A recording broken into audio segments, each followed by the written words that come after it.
Bettina POV. Hindi ko akalain na magpre-propose ang asawa ko.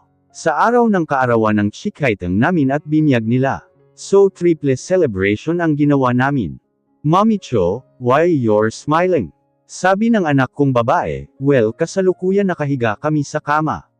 Dahil yung asawa ko busy sa mga gustong manakit sa amin.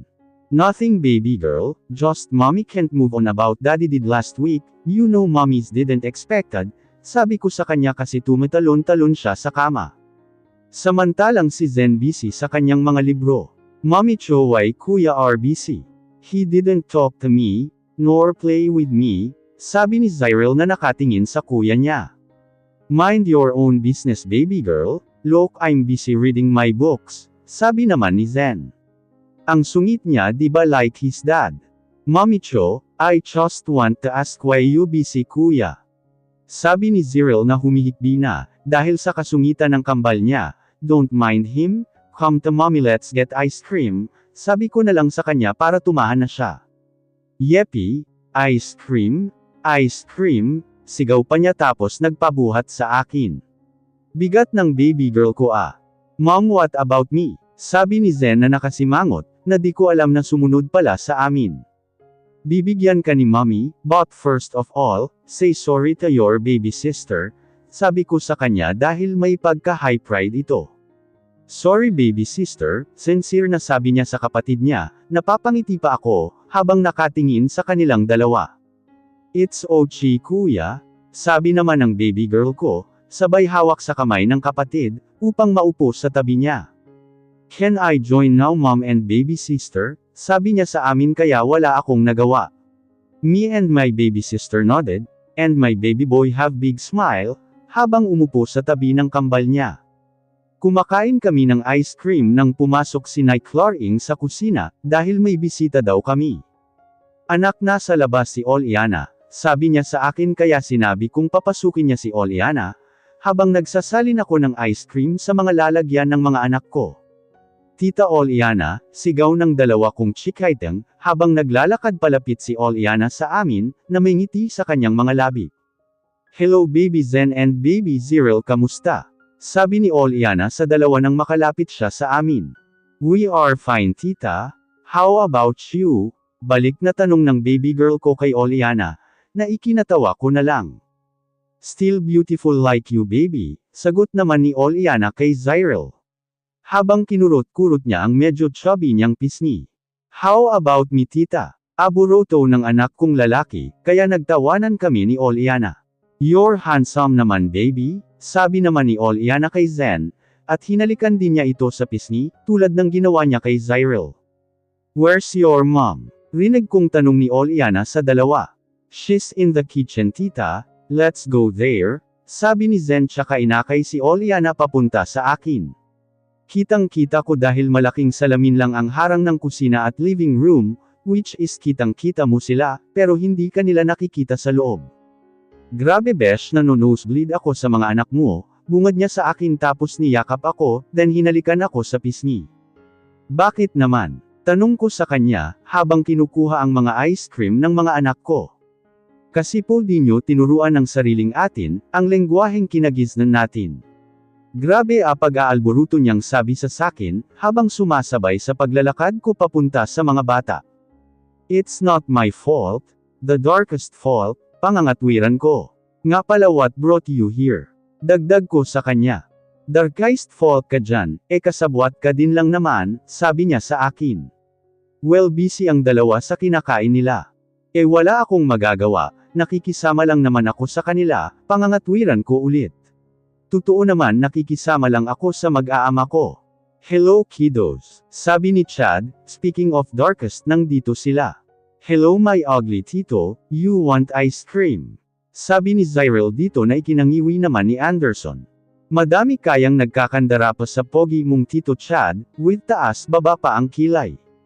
For your information, all of you are pangit except my daddy ko sabi uliting baby girl ko, kaya napatanga na lang ako sa tuwing nag-aaway si Anderson at ang anak kong babae.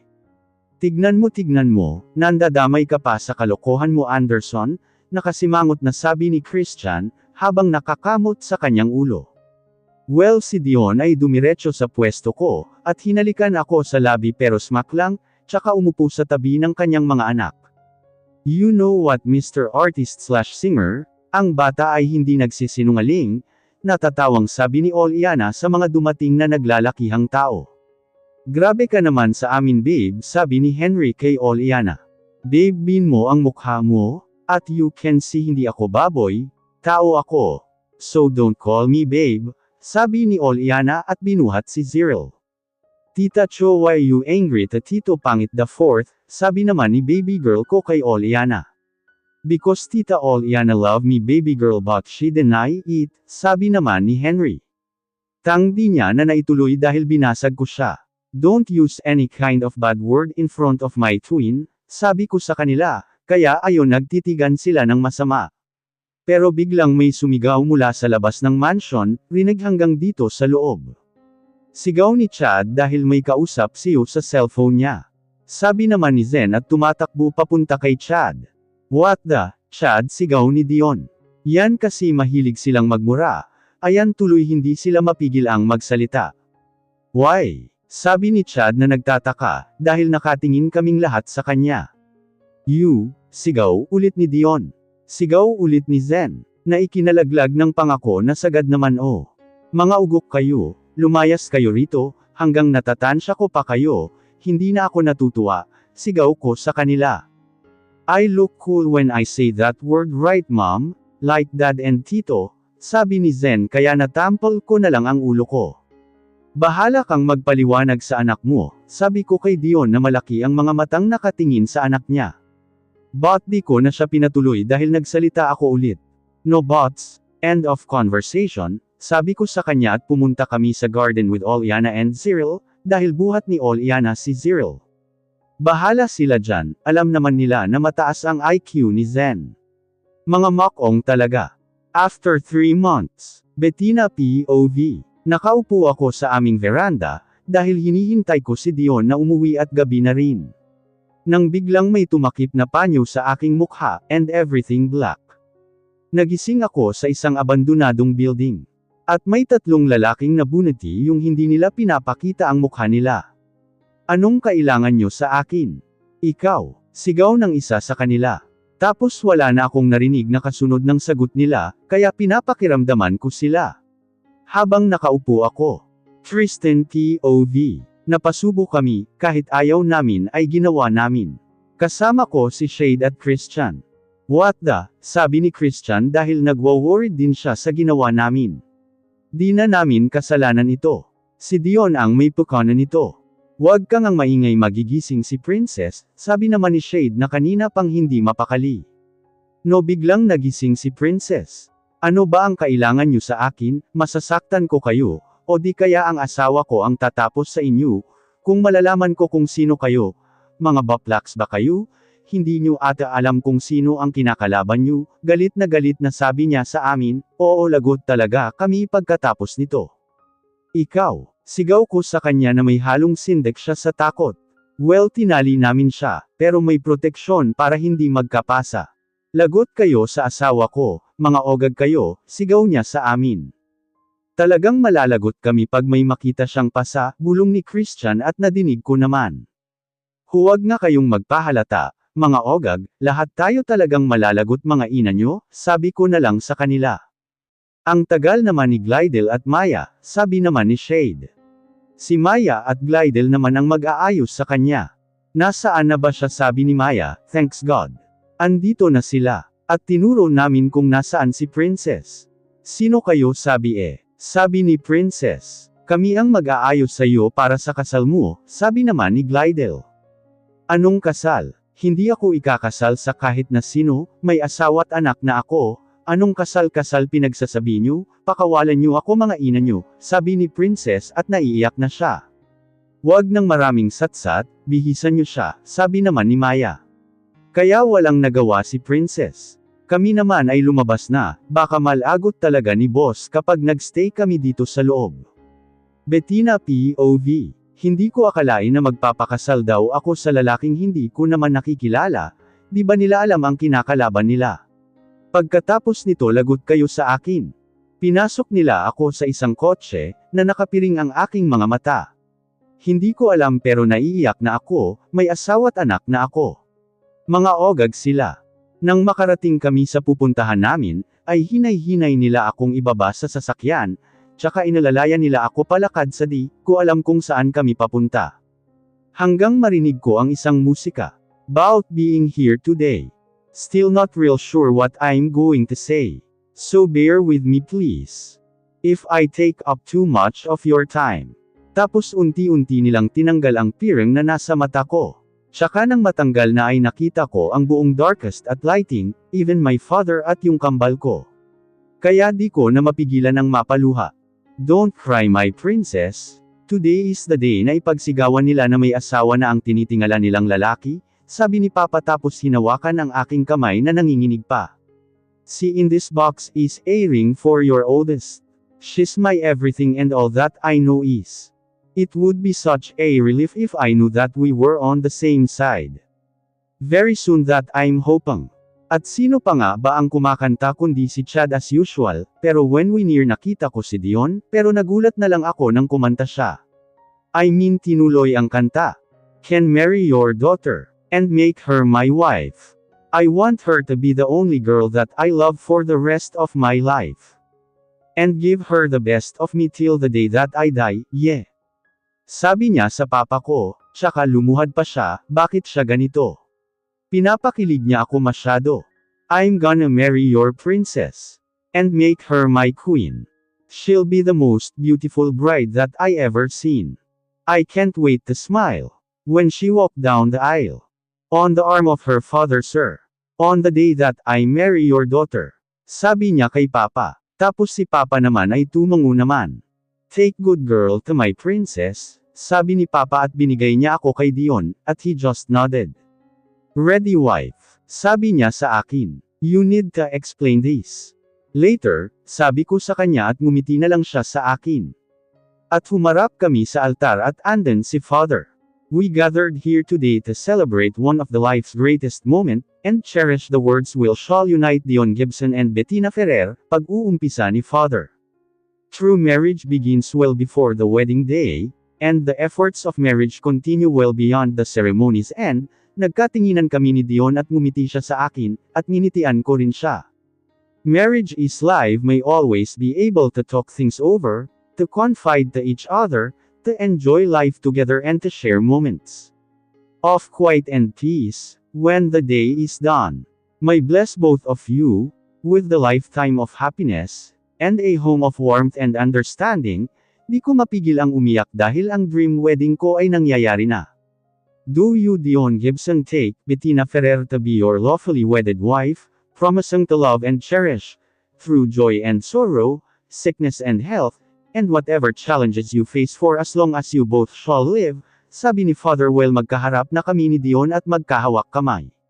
Yes I do, sabi ni Dion na titig sa akin.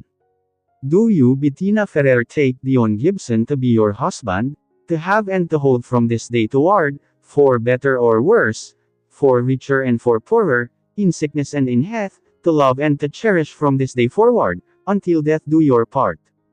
Of course Father I do, sabi ko at narinig ko na lang na nagtawanan ang mga tao dito sa loob ng simbahan. Well oo na kung oo. I give this ring as a visible and constant, symbol of my promise to be with you, for as long as I live, sabi ni Dion at sinuot ang sinsing sa finger ko. This ring is a token of my love marry you, with this ring with all that I have and all that I am, sabi ko naman sa kanya at sinuot ang singsing sa finger niya. You have for each ring other a golden ring. This most precious of metal symbolizes that love is the most precious element in your life together. The ring has no beginning and no ending, which symbolizes that the love between you will never cease. You place these rings upon each other's fingers as a visible sign of the vows which this day have made you husband and wife, sabi ni Father kaya nagkatinginan kami ulit ng eye to eye. By the power vested in me, I now pronounce you husband and wife, you may now kiss your bride. Pagtatapos ni Father, at nagulat na lang ako nang itaas ni Dion ang belo at hapitin ang bewang ko, at hinalikan ako sa labi, narinig ko na lang ang palakpakan at hiyawan sa loob ng simbahan.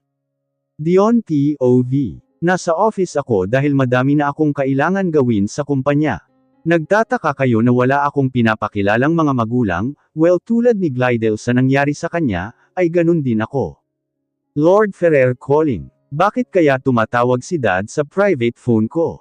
Siguro may emergency, kaya sinagot ko na lang. Hello Dad. Bungad ko sa kanya.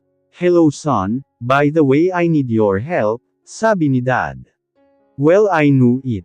Okay, what kind of help do you want Dad? Tanong ko sa kanya. Because I'm willing to help, especially they are my family. Investigate someone, sabi ni Dad, kaya doon ako napaayos ng upo. Someone, who's this someone Dad? Tanong ko sa kanya, habang nilalaro sa kamay ko ang ballpen ko. The mother of my princess, sabi niya sa masaya at malungkot na boses. So means she's alive Dad? Tanong ko ulit sa kanya. Yes she is, but she have amnesia, sabi niya. Kaya pala may pagkamalungkot ang boses niya. Okay Dad, I will investigate about her, sabi ko sa kanya. Thank you son, sabi naman niya sa akin. Pero deep inside ay napapaisip ako, as in napapaisip ako, kung paano nangyari yun. But Dad, I need some info about her, sabi ko sa kanya, habang nakatingin sa taas. Malaki na naman revelation ang magaganap nito. Okay son. I'll send you via Gmail, sabi niya tapos pinatay na ang tawag. Unbelievable, akala ko si Dad lang ang buhay sa nangyaring pagsakop ng Cruz, sa dating mansion ng mga Ferrer. I need to talk the darkest first. Then I'll tell to my wife about this. Mga ilang minuto, ay sinend na ni Dad ang information about her husband. Her new name is Elizabeth Ferrer Botway. Conchita Sabtos, bulong ko dahil ito ang bagong pangalan niya. At taga-province of Ilocos Norte siya. Well I think we have vacation. Chad, sabihan mo na may urgent meeting tayo sa mga darkest now, sabi ko sa kanya dahil tinawagan ko siya.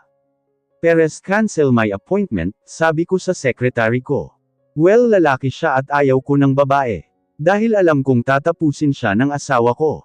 Dumiretso ako sa parking lot, na kung saan ang sasakyan ko patungo sa headquarter ng darkest.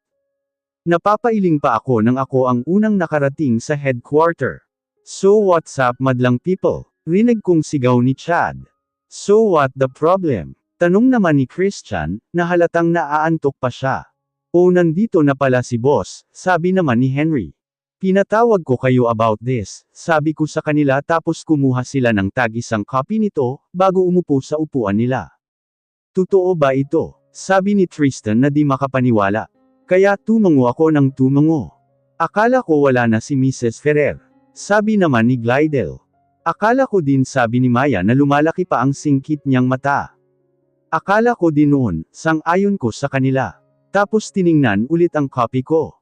So what we can do now? Sabi ni Jade na nakakunot sa batok niya. Huwag mong sabihin na pupunta tayo sa probinsya, na kung saan nakatira si Mrs. Ferrer. Sabi naman ni Shade sa akin, pero tumango ako as a response.